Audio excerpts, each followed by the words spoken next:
A big part of the Obama legacy, of course, is the Affordable Care Act. Republicans have already started the process of repealing it.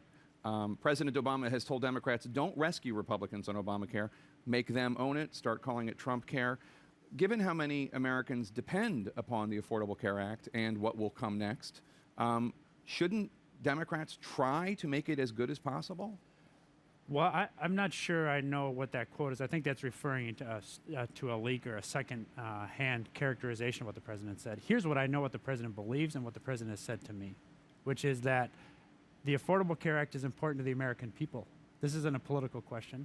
This is 24 million people who now have access to health care because of that act. We also have seen historically low cost increases in healthcare costs over the course of the last 4 years, year on year on year on year. That's something that we have not seen happen since we started keeping score on these matters. But premiums have gone up. Premiums have gone up. Premiums go up and down, Jake, as a matter of course in healthcare. That's what we call the market.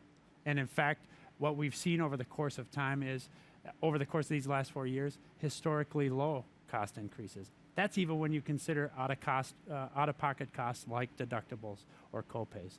That is a fact. That's undeniable. And that's what the president is focused on. The politics will work themselves out. Okay? What won't work themselves out is 24 million people or the 320,000 people who would get coverage in North Carolina under the expanded Medicaid plan of Governor Cooper, which was put on hold last night by a federal judge.